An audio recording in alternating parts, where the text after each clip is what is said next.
Following on from the preparatory explanation in the opening chapter, the Buddha arises from his contemplation and briefly explains to Sariputra and the whole assembly the relation between the insight of the Buddhas and their style of teaching.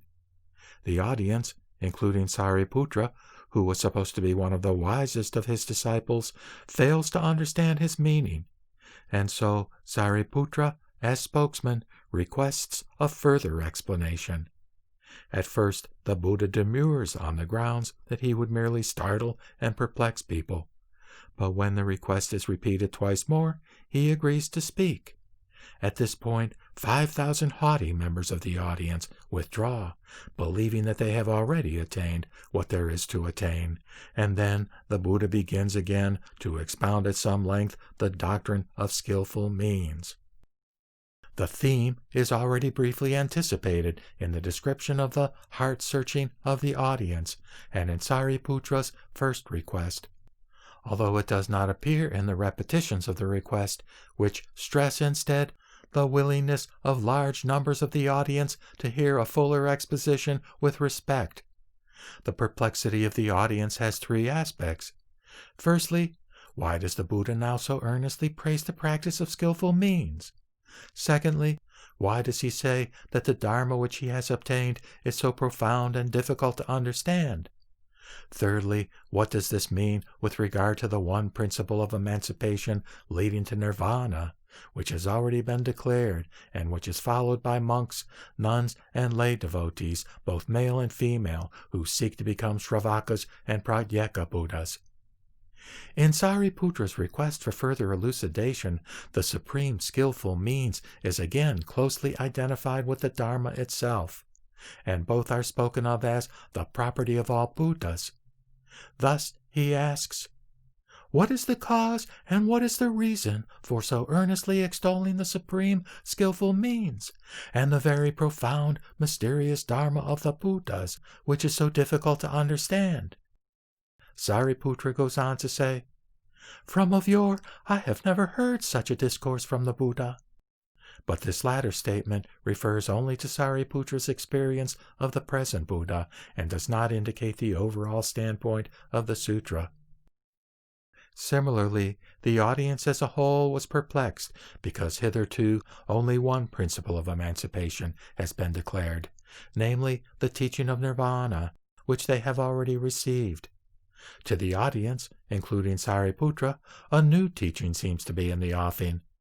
But from the overall standpoint of the sutra's teaching, the new teaching is simply the teaching of all Buddhas in all times and places. The newness is felt by the recipients of the teaching because it is they who differentiate and make progress. From the standpoint of the Buddhas, however, the apparently varied teaching is quite consistent. It is clear from the formulations already referred to and quoted that the very theme of the Buddha's discourse in the Lotus Sutra is supposed to be his skillful means, which is intimately connected with his Dharma and which he shares in common with all the Buddhas. Apart from this theme, there is indeed no particular content to the teaching given. It is a sutra, therefore, not so much about doctrines in an assertive sense, but rather about the inner method of the Buddhist religion.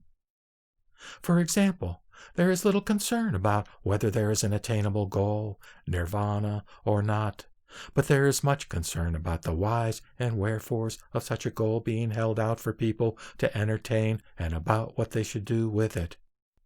As the questioners referred to above put it, "We too, on receiving this Dharma, attain nirvana, but now we do not know to what this principle tends."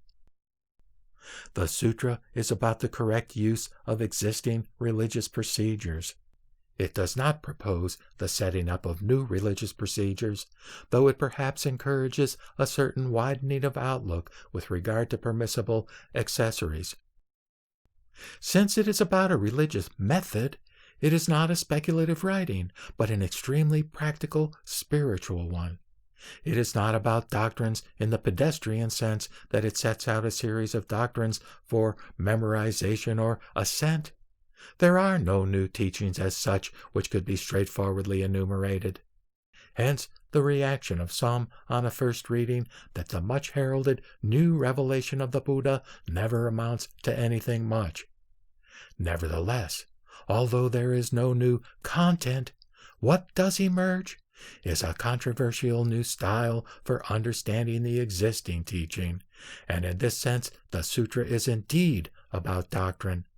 This new style, which touches the very center of what Buddhism is all about, is inextricably bound up with the elaboration of the notion of skillful means as that which above all characterizes the observable activity of a Buddha.